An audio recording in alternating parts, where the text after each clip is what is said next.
When you're dealing with jealousy of a particular attribute that you feel is not as desirable as an attribute that someone else may have that you feel that you lack or something, that is still a form of self-betrayal. It is imperative that you come into a level of self-acceptance and self-love, and then you work on yourself to become the best version of yourself. And then don't fall victim to self-betrayal by not keeping the promises that you make to yourself, or by valuing something that someone else has or who someone else is over yourself. Now, jealousy is a reminder of you focusing on your internal greatness. Whenever you feel that someone is doing something better than you, or they are greater in one way or another, that is just a sign that you need to focus on yourself in your own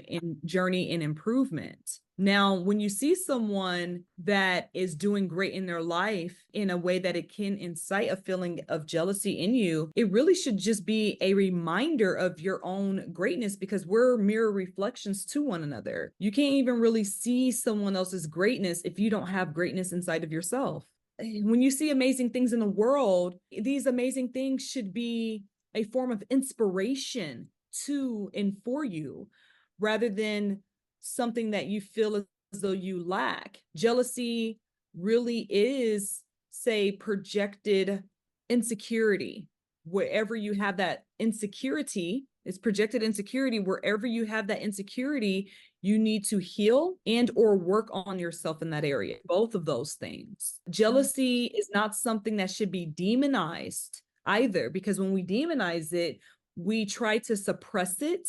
And when we suppress things, they work for us inadvertently, in an adverse fashion or an insidious way, sabotaging us and or tearing us down. But when I have experienced jealousy, the time that I experienced jealousy the most, I was about 18 years old. I have never experienced jealousy like that ever again, thank God. But it was so uncomfortable. I actually couldn't even sleep. I stayed up the whole night thinking about this girl who I just felt so jealous of. And then come to find out she was jealous of me. It was so weird. Since I had worked on myself in that way at that young age, feelings of jealousy just come out in feelings of inspiration. I see someone doing something fantastic or having a certain attribute or working on themselves, accomplishing things in their life. I'm like, wow, that's beautiful. I celebrate them. And I celebrate myself in that moment because I know it's a reflection of a greatness that resides within me. And it is showing me like, hey, it's reminding me, hey, remember you were working on this. Hey, get back to yourself. Okay, you know what? That's what's up. And I feel grateful for the person inspiring me. So I tell people, I don't feel or experience jealousy. I don't, because I see it as inspiration. I see it as reminders of the work that I need to do on myself. And also, not even just that, I literally just can celebrate someone having a happy moment in their life. Even if I'm sick, say I'm sick, I'm not feeling good, I have a bad headache, I have the flu, or I think I'm dying of cancer that the doctor didn't discover, and I see someone walking around with their health and wellness, I literally just get happy that health and wellness is among human beings in some form or fashion. If it's rainy and cloudy and groggy outside where I am, and I see someone enjoying the sunlight on a beach, thriving and happy, I'm like, look, the sun does still shine. Look, those people are in the sun having a great time. That's beautiful. Because there was a time that I felt weary when I would see the sky getting crazy and cloudy, and knowing that they're doing weather control and manipulation. I'm like, are they going to just take over the entire sky and everywhere is going to be cloudy and rainy? And then I'll see someone posting a picture of the sun and they're like, I'm out with my family having a good time. I'm like, the sun does still shine. So I literally don't experience jealousy anymore. It's because I did a lot of work on myself and I see it differently now. Wow.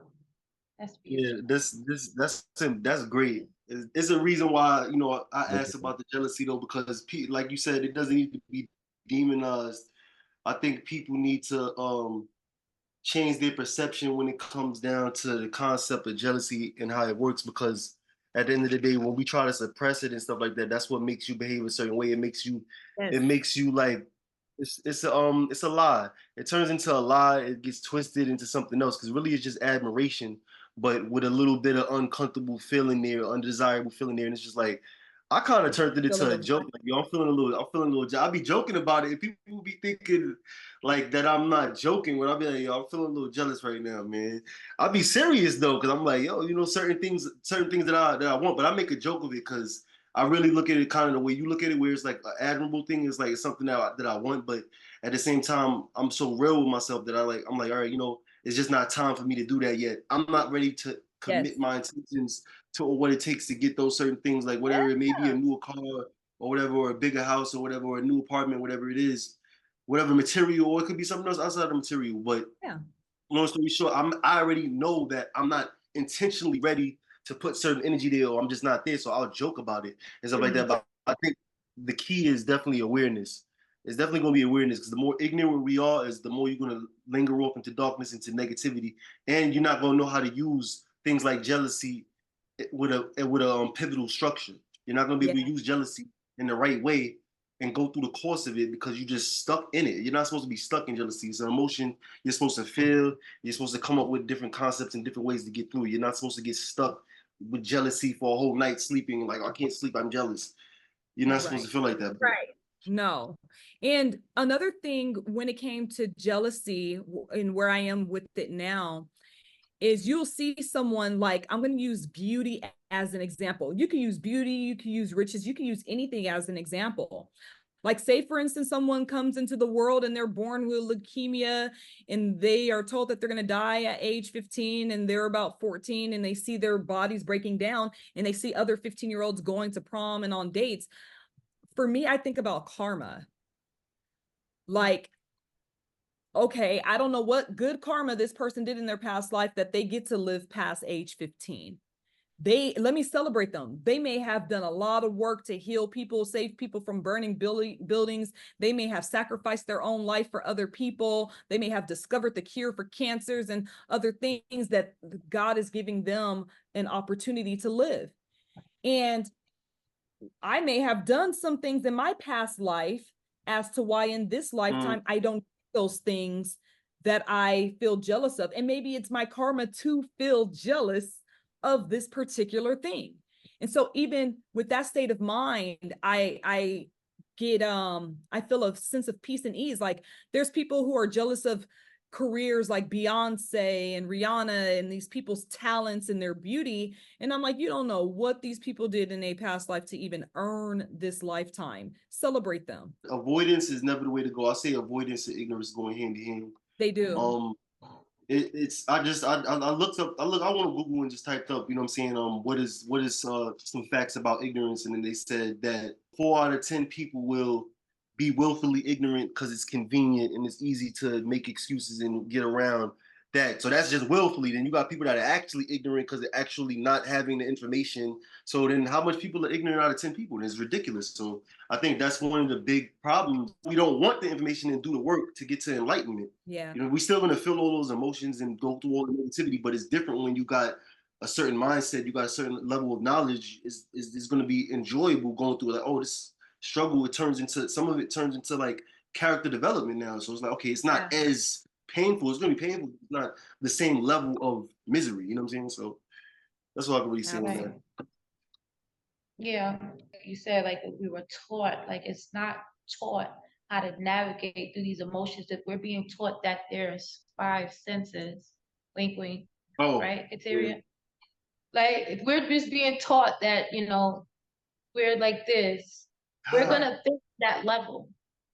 You know, like, we know now that there's more than 5 senses. You understand? So it's like from 0 to 12 years old, we only thought that there was this. So now that you're older, we're maturing, and that comes with life experiences. No matter how old you are, you know, you may experience things at a younger age than other people, or, you know, maybe a late bloomer or what have you, but still in all, when you get there, when you arrive there at that destination of knowledge and wisdom, you know better, so you do better.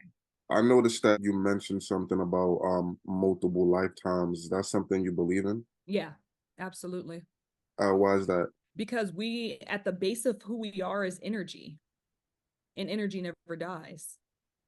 The very basis of who you are is an energy, and you can experience energy in a multitude of ways. And then you think about the things that you already know without knowing them. How did you know these things? You know, I mean, I don't believe that I would come back into this form in this body, but as far as the energy essence of me that is connected to source and connected to all things, that part never dies. It will only ascend and go into different worlds, different realms, and all of that.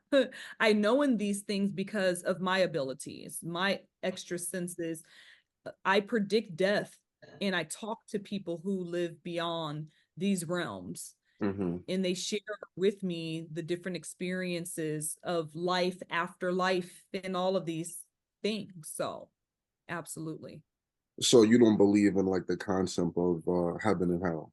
I do believe in the concepts of heaven and or hell, but in a different way.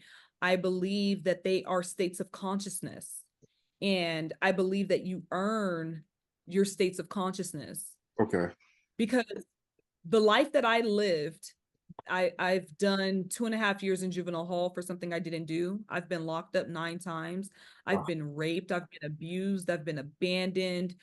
I've had guns held to me. I've had a very rough life, but it was through the way that I lived my life to be integral and to have a strong moral code and character, and to think in a particular way that got me out of that type of reality.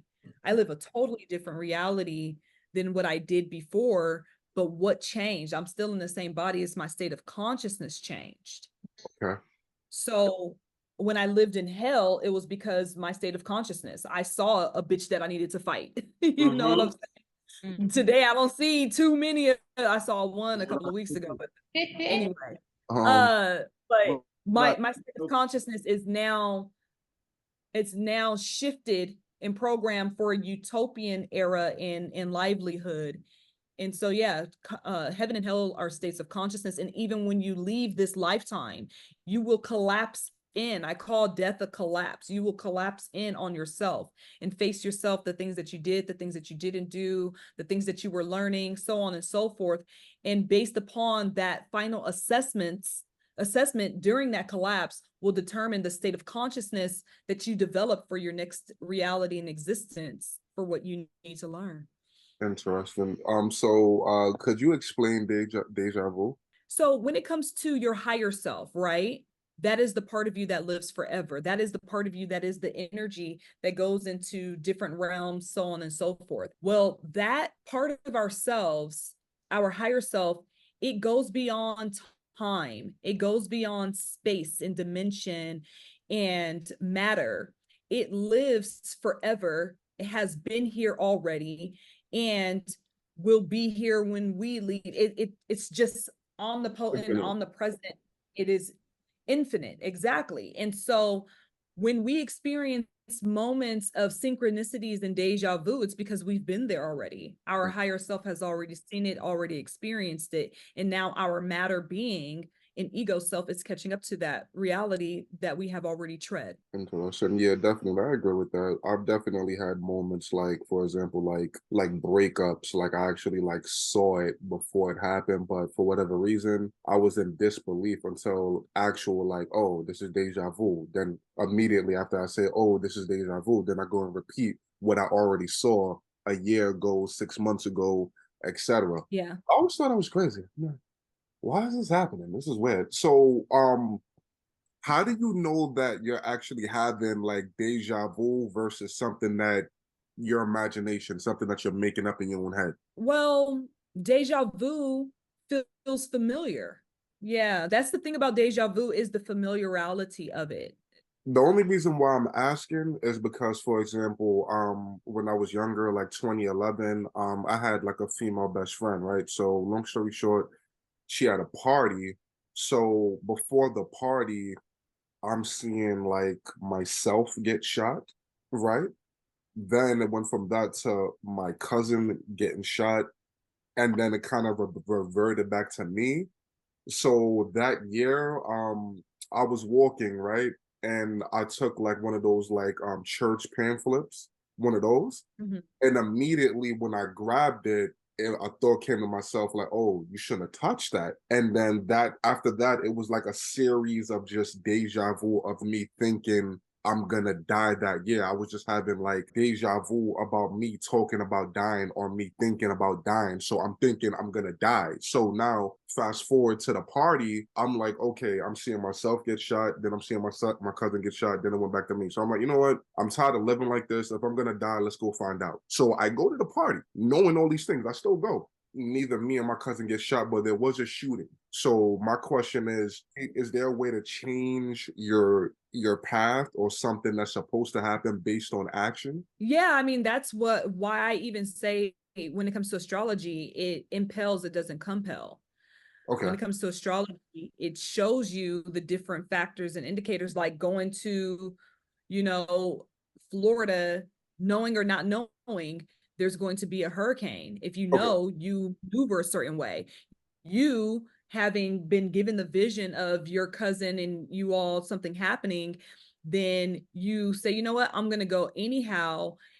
The way that you maneuvered, it's kind of like you saw the transparency, you saw through it, so it kind of also made you invisible to it. I really can't, I understand what I'm saying fully in my mind, but we don't have the human or the English terms to really articulate it. It's interesting that you shared that story because I predicted a friend's death that same way. I predicted my friend's death when I was 11 years old. I told my sister Pootie, which was my friend's brother, is going to be the reason that Stank dies. My friend Stank.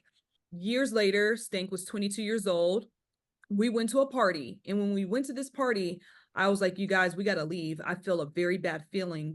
I feel like we just got sucked into a black hole.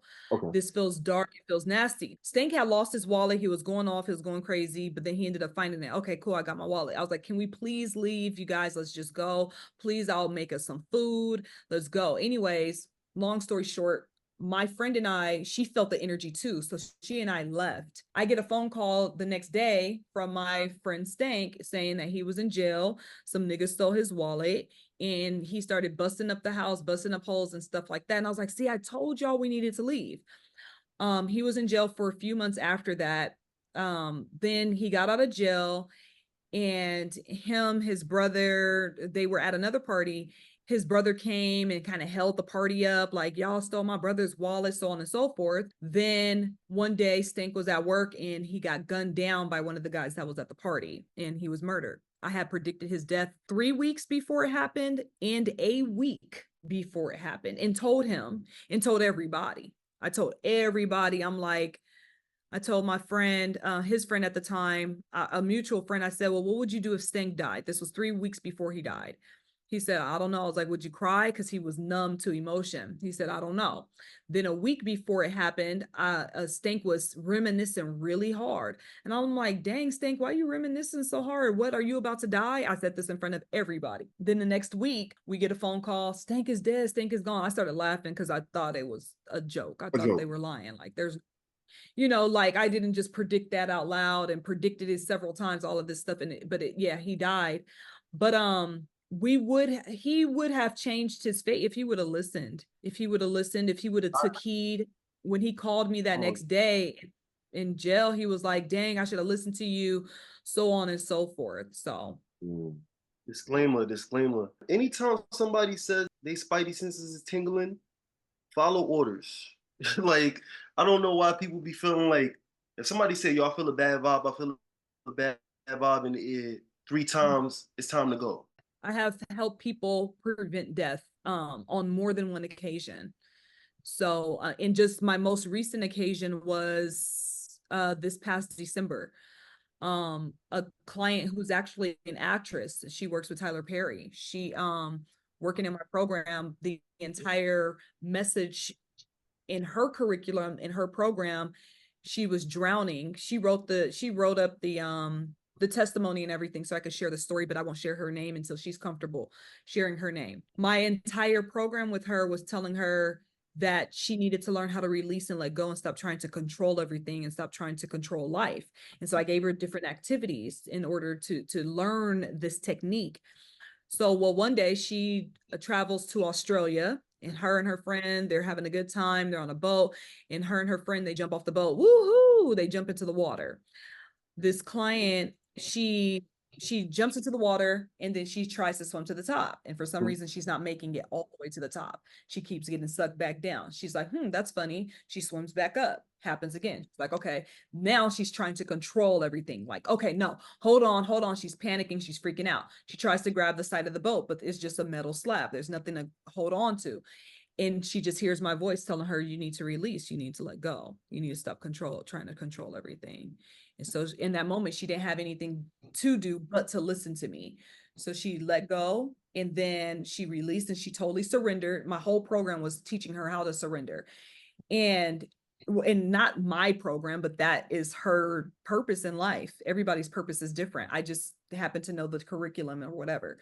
And so she released, she surrendered, and her entire body went under the boat all the way. And then she went to the other side where there were shallow waters where everybody else was at. And she just sat in the water, just looking out into the ocean, just in deep reflection. And when she spoke to me, I got the chills. I cried. She cried. She changed her name and everything. It was a very deep, session, because when she first started, her very first session with me, something told me she may pass away while she's in this program with you. Something just told me that out of nowhere. And then when she told me this story and I told her what happened, I was given a vision of her jumping off of a cliff into some water with some friends and drowning. But this was her on a boat, so on and so forth. And she said, it's funny that you say that, because you were my last resort. I said, you know what? Let me find a life coach, and she said, I'm gonna work with Kateria. If things do not work out with Kateria, I'm out of here. I'm gonna commit suicide. Our first session, looking at her chart, I see suicide and I see death. She doesn't tell me this. And I explained to her what suicide does and how pointless it is. And she said from that moment, when I told her how pointless suicide was, she decided, okay, I'm just going to play life out. I'm going to live this life out, because you can't escape your spiritual life lessons. When people commit suicide, they're just trying to escape spiritual life lessons. But when you commit suicide, all you are is a spirit. So there's like, now you're just faced with those lessons you were trying to escape. There's no point. There's no escape. And so she said she decided to live from that moment. And then she went through this near-death experience, and now she totally lives her life in her purpose, learning how to be easy and how to flow and how to float in life as it comes and as it goes. She says she's never been happier. She feels like she's living in a blissful, dreamlike reality. That's amazing.